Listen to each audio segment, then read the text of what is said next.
I gifted my parents a $4 million mansion, then my brother moved his entire family in and kicked them out.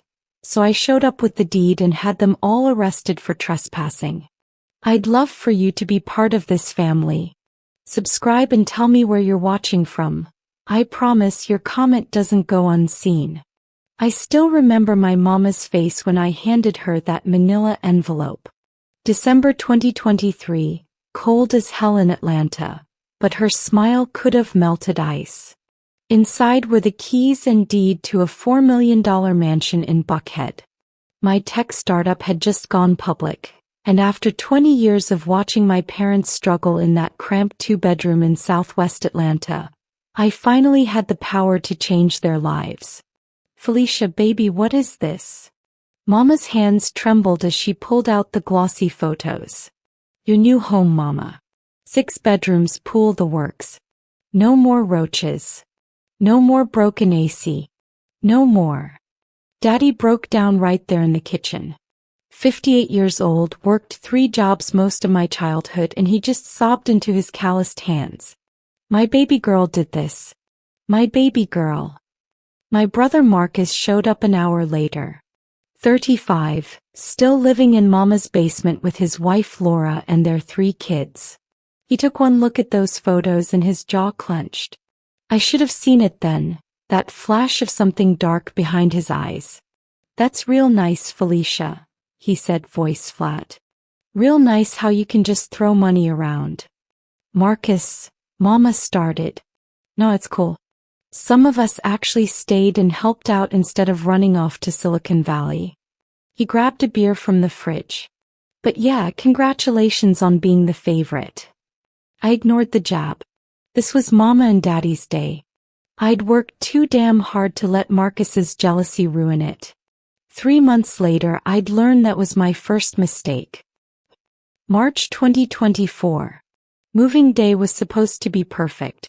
I'd hired professional movers, arranged everything. The mansion sat on 2 acres, white columns gleaming in the Georgia sun like something out of a magazine. Mama cried happy tears walking through rooms bigger than her entire old house. 6 bathrooms, Lawrence, she kept saying to Daddy. 6 whole bathrooms. Marcus arrived with Laura and the kids, Jeffrey, Imani, and little Jaden. Laura was 8 months pregnant with their 4th, Belly leading the way as she surveyed the house with calculating eyes I should have paid more attention to. Y'all got all this space, Laura said, running her fingers along the marble kitchen counter. Must be nice not having to worry about money. We earned this, Daddy said quietly, but there was warning in his voice. That night, I flew back to San Francisco for a board meeting. Kissed my parents goodbye in their new master bedroom, California king bed already set up. View of the backyard pool through French doors. Thank you, baby, Mama whispered. You didn't have to do this. You gave me everything. This is nothing. 2 weeks later, my phone rang at 3 a.m. Mama's voice was shaking. Felicia, baby, I don't know how to say this. She took a ragged breath. Marcus moved his family in yesterday. Into the guest wing.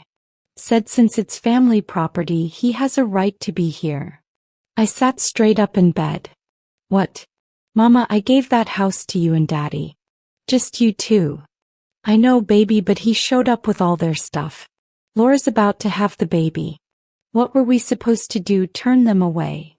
Everything in me screamed this was wrong. Mama, this is going to be a problem. I had no idea how right I was. I flew home that weekend.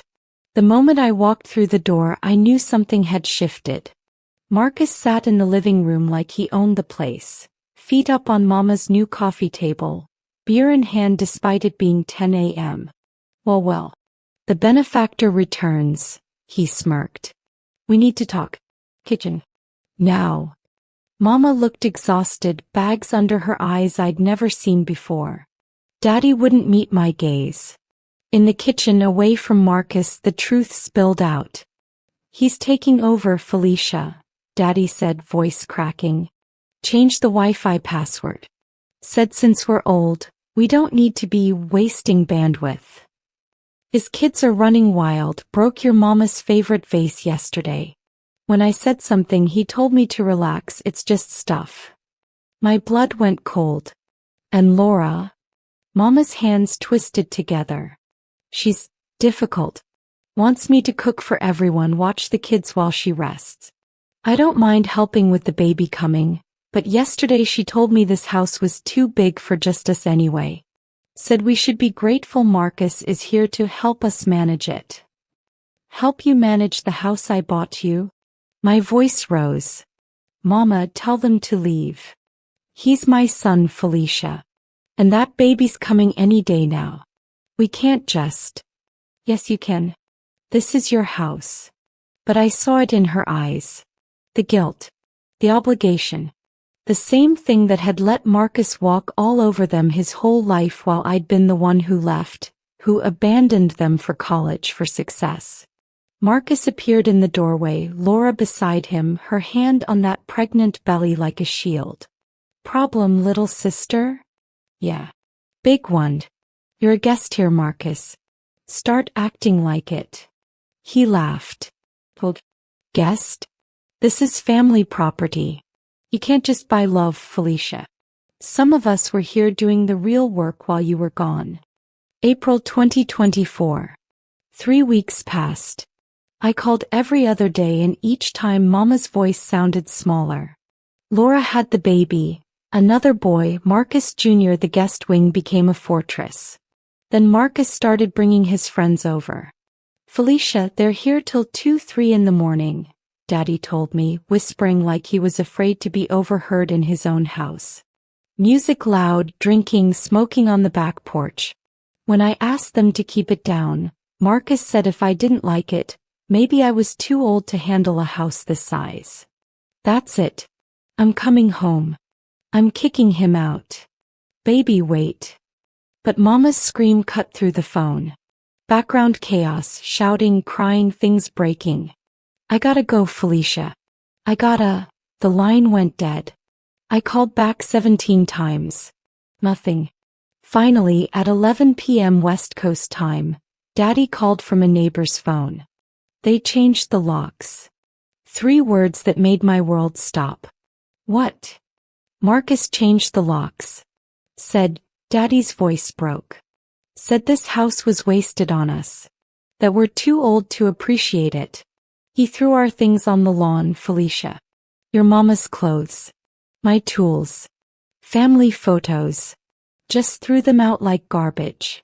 I could hear Mama crying in the background, that deep, soul-hurt crying that makes your chest cave in. Where are you now? The Johnsons next door let us in. Marcus is in there with Laura and their friends having a damn party. Police came but said it's a civil matter, family dispute. They can't do nothing. Daddy, listen to me.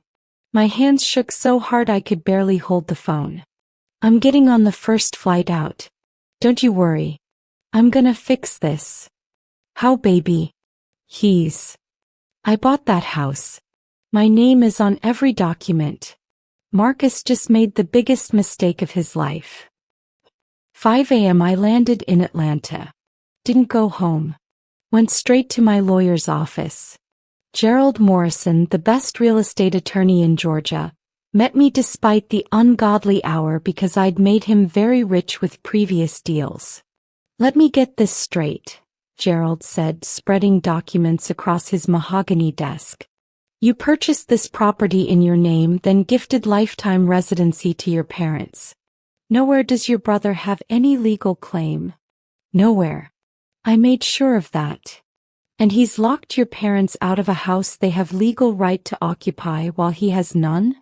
Gerald's eyes lit up like a kid on Christmas.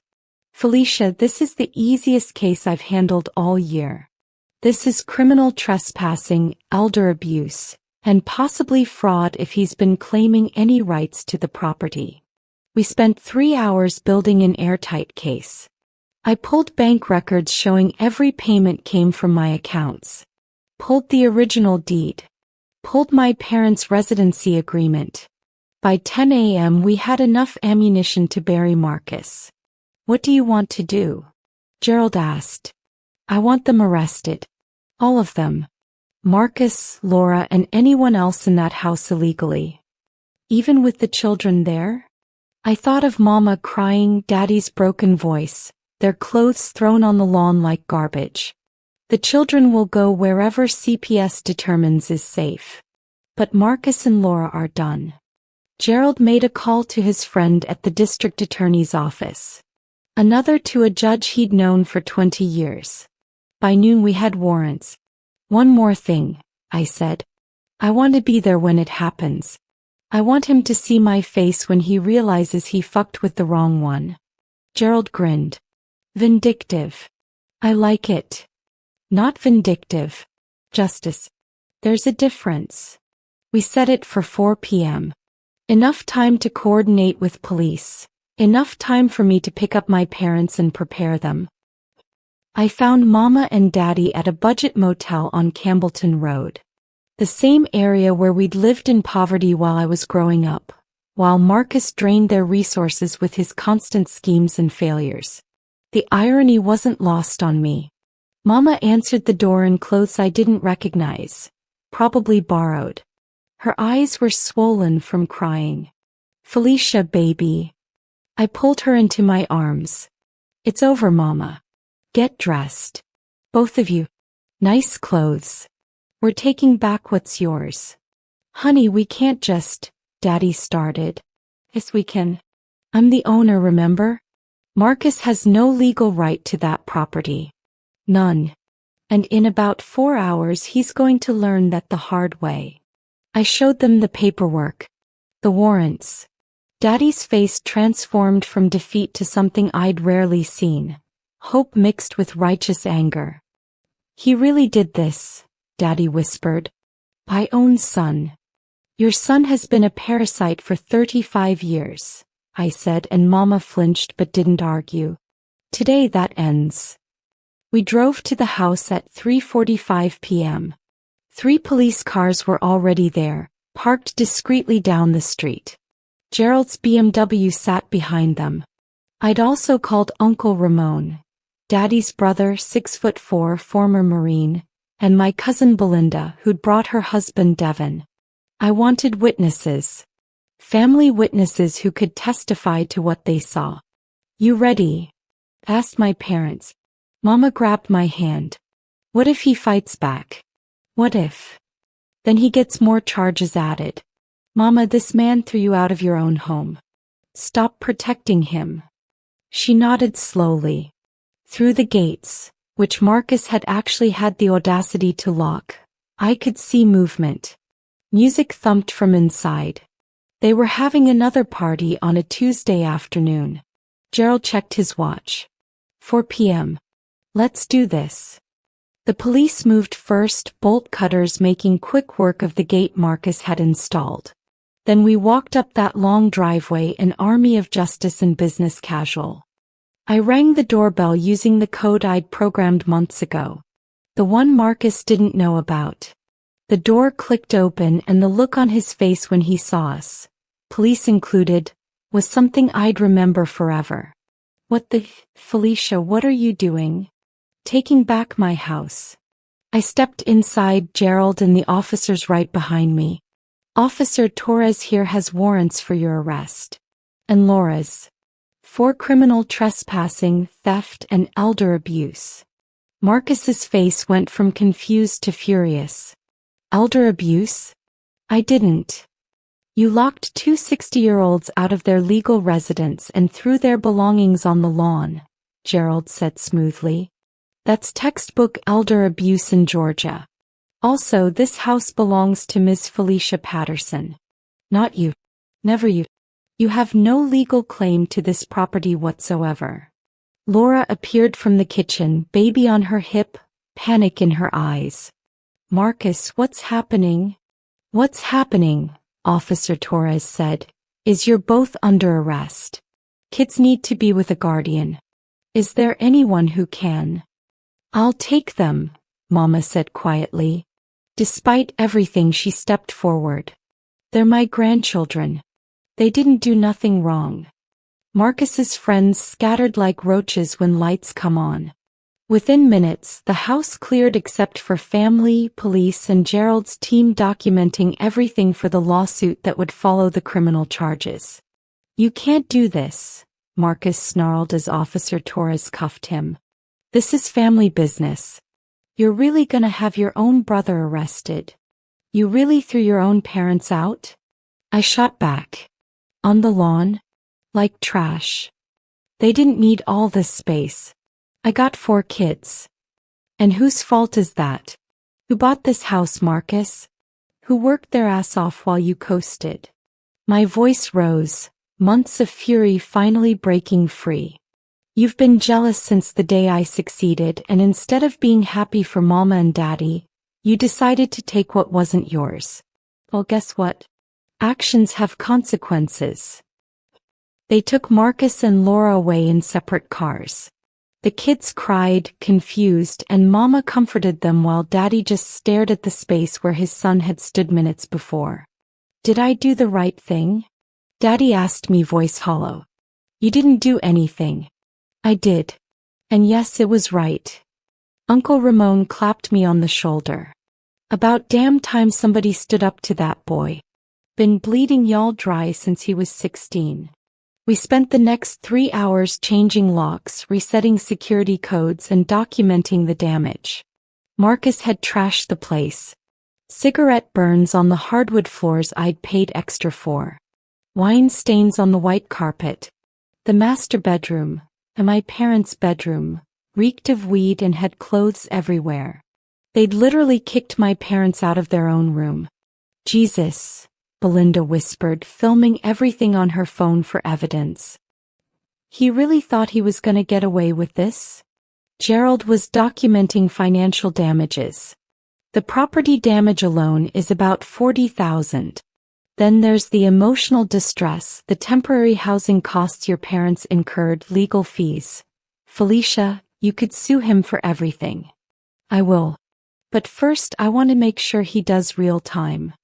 That night, with the house cleaned and secured, I sat with my parents in their reclaimed master bedroom. Mama held my hand tight. "I'm sorry, baby. I should have stopped him sooner." "No, Mama. You were trying to be a good mother. He took advantage of that. That's on him, not you." Daddy spoke for the first time in hours. "What happens now?" "Now, Marcus sits in jail until his arraignment. They'll probably make bail, but they're banned from this property. I'm filing a restraining order tomorrow. And then we let the courts handle it." "What about the kids?" Mama's voice cracked. "They'll stay with you while this gets sorted. But Mama, you need to understand, Marcus brought this on himself. You didn't fail him. He failed you." The arraignment was a circus. Marcus showed up in an orange jumpsuit, looking rough after 3 days in county. His public defender looked like he'd rather be anywhere else. Laura sat separate, her lawyer already trying to distance her from Marcus's actions. The prosecutor, a sharp woman named Diane Carter, laid out the case with surgical precision. Security footage from the neighbors' cameras showing Marcus throwing my parents' belongings out. Text messages where he'd told friends he was taking over the old folks' mansion. Bank statements showing he'd tried to open credit cards using the property as collateral. "Your Honor," Diane said, "this isn't a family dispute. This is calculated fraud and abuse." Marcus's lawyer tried. "Your Honor, my client was under the impression." "Under the impression of what?" Judge Richardson cut in. "That he could commit grand theft and elder abuse? The deed is clear. Miss Patterson owns the property. She granted residency to her parents. Mr. Marcus Patterson has zero legal claim. And his actions, locking elderly parents out of their home, destroying property, attempting financial fraud, show premeditation and malice." I watched Marcus's face crumble as reality hit. He'd really thought he'd get away with it. Thought because we were family there'd be no consequences. He'd spent his whole life skating by on Mama's guilt and Daddy's exhaustion. Not anymore. Bail was set at $50,000. Marcus didn't have it. Laura's family scraped together her bail, and she was released with an ankle monitor and strict orders to stay away from the property. Marcus stayed locked up. After the hearing, Laura approached us in the courthouse hallway. "Mrs. Patterson, please. Talk to Felicia. Marcus made mistakes, but the kids need their father. Don't do this." Mama looked at her, really looked at her. The kids needed their grandmother to have a safe place to live. You stood by while Marcus threw us out. Don't talk to me about needs. I'd never been more proud of my mother. 2 weeks after the arrest, I was going through boxes of stuff we'd recovered from the house. That's when I found it. A folder Marcus had hidden in what he'd claimed as his office. Inside were documents that made my blood run cold. Forged quitclaim deeds with my parents' signatures. Applications for home equity lines of credit. Contact information for real estate agents with notes like, get appraisal, flip by summer, split 60/40ths. He hadn't just been squatting. He'd been planning to steal the house entirely, forge documents to transfer ownership, take out loans against it and sell it out from under our parents. Probably would have left them homeless while he pocketed millions.